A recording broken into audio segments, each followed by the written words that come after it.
Even without doing any activity, you can still manifest what you want if you organize these 4 dimensions in one direction and keep it unwavering in that direction for a certain period of time.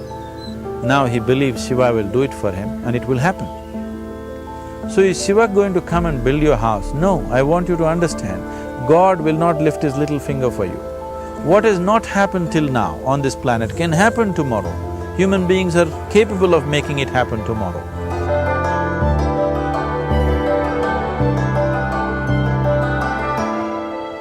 Everything we as human beings have created on this planet was essentially first created in our minds.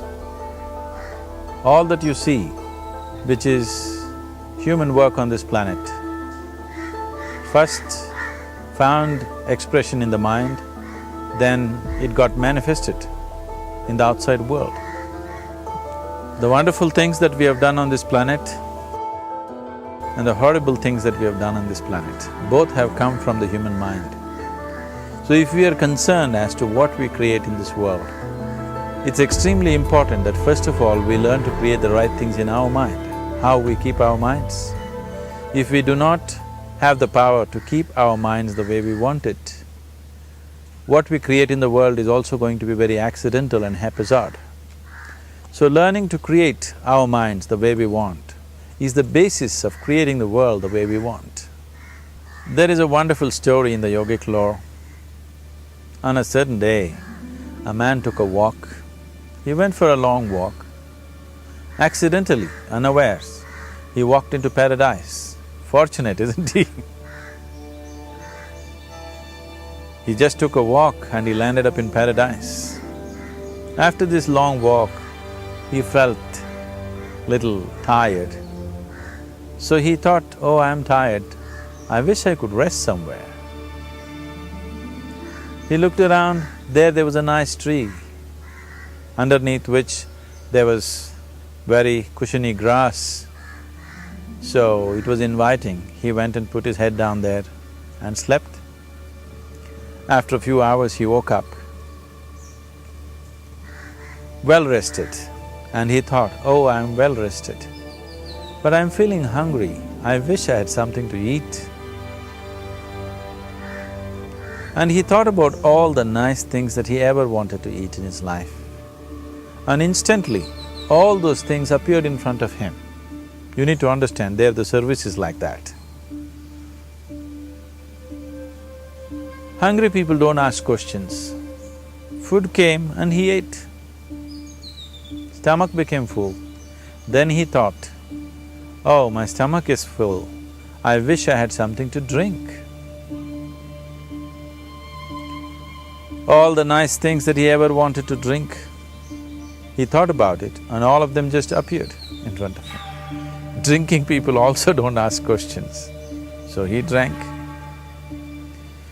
Now with a little bit of alcohol in him, you know Charles Darwin told you, all of you are monkeys, your tail fell away. Not me, Charles Darwin told you that you were all monkeys and your tail fell away and then you became human. Yes, definitely the tail fell away. But the monkey, in yoga, we always refer to an unestablished mind as markata, which means a monkey. Why we are referring to the mind as a monkey is, what are the qualities of a monkey? One thing about a monkey is, it's unnecessary movement. And another thing about the monkey is, if I say you're monkeying somebody, what does it mean? Imitation. Monkey and imitation have become synonymous. So these two essential qualities of a monkey are very much the qualities of an unestablished mind. Unnecessary movement, you don't have to learn it from the monkey, you can teach it to the monkey. And imitation is full-time job of the mind. So when these two qualities are on, a mind is referred to as a monkey. So this monkey became active within him. He just looked around, thought, what the hell is happening here? I asked for food, food came. I asked for drink, drink came. There must be ghosts around here. and ghosts came. Oh, the ghosts have come, they're going to surround me and torture me, he thought. Immediately the ghosts surrounded him and started torturing him. Then he started screaming in pain and said, oh, they're going to kill me, and he died. Just now he said he's a fortunate being. The problem is he was sitting under a kalpa vriksha or a wishing tree. He asked for food, food came, he asked for drink, drink came, he asked for ghost, ghost came, he asked for torture, torture came, he asked for death, death happened. Now don't go looking for these kalpa vrikshas in the forest. You can barely find a tree these days. A well-established mind, a mind which is in a state of samyukti, is referred to as a kalpa vriksha. If you organize your mind to a certain level of organization, it in turn organizes the whole system. Your body, your emotion, your energies, everything gets organized in that direction. Once all these four dimensions of you, your physical body, your mind, your emotion and the fundamental life energies are organized in one direction, once you are like this, anything that you wish happens without even lifting a little finger actually.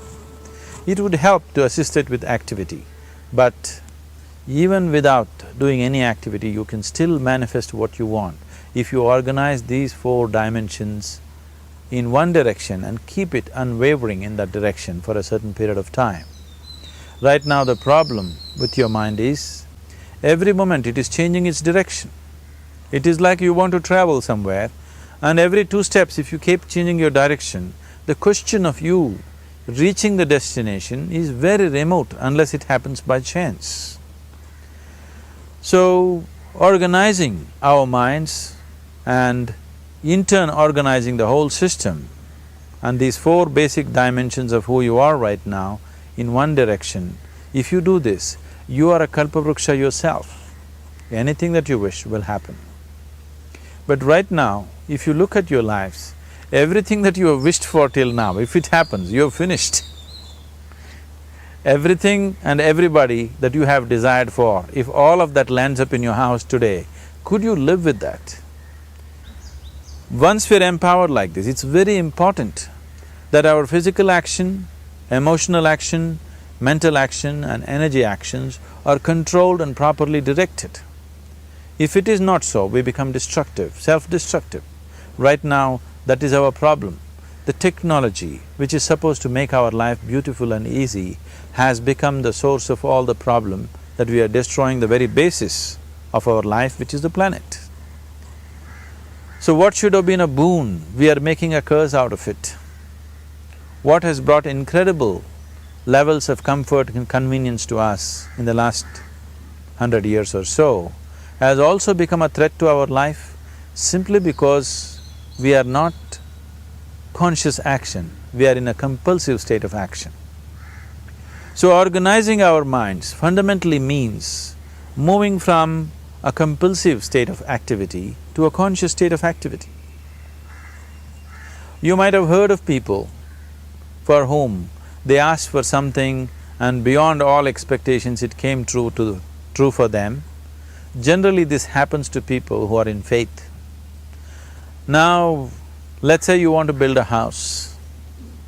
If you start thinking, oh, I want to build a house, to build a house I need 50 lakhs, but I have only 50 rupees in my pocket, not possible, not possible, not possible.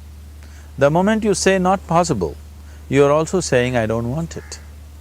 So on one level, you're creating a desire that you want something, on another level, you're saying I don't want it. So in this conflict, it may not happen. Someone who has some faith in a god or in a temple or whatever, who is simple-minded, faith works only for those people who are simple-minded. Thinking people, people who are too much thinking, for them it never works. A childlike person who has a simple faith in his god or his temple or whatever, he goes to the temple and says, Shiva, I want a house. I don't know how, you must make it for me. Now in his mind there are no negative thoughts. Will it happen? Will it not happen? Is it possible? Is it not possible? These things are completely removed by this simple act of faith. Now he believes Shiva will do it for him and it will happen. So is Shiva going to come and build your house? No, I want you to understand, God will not lift his little finger for you. What you refer to as God is the source of creation. As a creator, he has done a phenomenal job, there's no question about it. Could you think of a better creation than this? Is it in anybody's imagination to think anything better than what is there right now? So as a creator, he has done his job wonderfully well. But if you want life to happen the way you want it, because right now, the very crux of your happiness and your well-being is this, if at all if you're unhappy, the only and only reason why you're unhappy is life is not happening the way you think it should happen. That's all it is. So if life is not happening the way you think it should happen, you're unhappy. If life happens the way you think it should happen, you are happy. It's as simple as that. So if life has to happen the way you think it should happen, first of all, how you think, with how much focus you think, how much stability is there in your thought, and how much reverberance is there in the thought process will determine whether your thought will become a reality or is it just an empty thought. Or how you do not create any impediments for your thought by creating negative thought process. This possible is something possible or not possible, is destroying humanity. What is possible and not possible is not your business, it's nature's business. Your business is just to strive for what you want. Right now you're sitting here, if I ask you two simple questions, I want you to just look at this and answer this. Right now from where you're sitting, can you just fly off? You say no. Right now from where you're sitting, can you get up and walk? You'll say yes. What is the basis of this? Why you say no to flying and yes to walking? Because past experience of life, many times you've gotten up and walked, never did you fly off. Or in other words, you're using the past experience of life as a basis for deciding whether something is possible or not possible. Or in other words, you have decided that what has not happened till now cannot happen in your life in future. This is a disgrace to humanity and the human spirit. What has not happened till now on this planet can happen tomorrow. Human beings are capable of making it happen tomorrow. So what is possible and what is not possible is not your business. That is nature's business. Nature will decide that. You just see what is it that you really want and strive for that. And if your thought is created in a powerful way, without any negativity, without any negative thoughts bringing down the intensity of the thought process, the first and foremost thing is you must be clear what is it that you really want. If you do not know what you want, the question of creating it doesn't arise. If you look at what you really want, what every human being wants is, he wants to live joyfully, he wants to live peacefully. In terms of its relationships, he wants it to be loving and affectionate. Or in other words, all that any human being is seeking for is pleasantness within himself, pleasantness around him.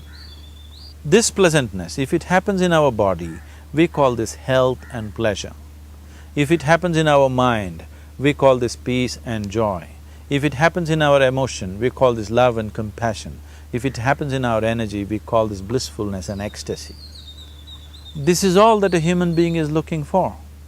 Whether he is going to his office to work, he wants to make money, build a career, build a family, he sits in the bar, sits in the temple, he is still looking for the same thing. Pleasantness within, pleasantness around. If this is what we want to create, I think it's time we addressed it directly and commit ourselves to creating it. So you want to create yourself as a peaceful human being, joyful human being, loving human being, a pleasant human being on all levels. And do you also want a world like this? A peaceful world, a loving world, a joyful world? No, I want greenery, I want food. When we say a joyful world, that means everything that you want has happened. So this is all that you're looking for. So all that you need to do is commit yourself to creating it, to create a peaceful, joyful and loving world, both for yourself and everybody around you. Every day in the morning, if you start your day with this simple thought in your mind, that today, wherever I go, I will create a peaceful, loving and joyful world. If you fall down 100 times in the day, what does it matter? For a committed man, there is no such thing as failure. If you fall down 100 times, 100 lessons to be learnt. If you commit yourself like this to creating what you really care for, now your mind gets organized.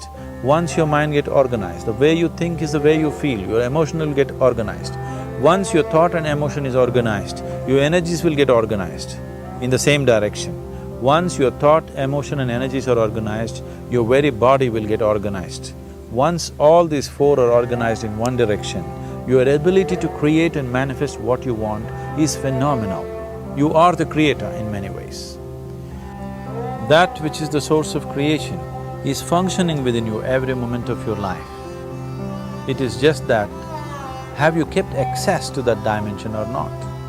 Organizing the four basic elements of your life will give you that access. There are tools and technologies to do this. The whole science of yoga, the whole technology that we refer to as yoga is just about this, transforming yourself from being just a piece of creation to become a creator.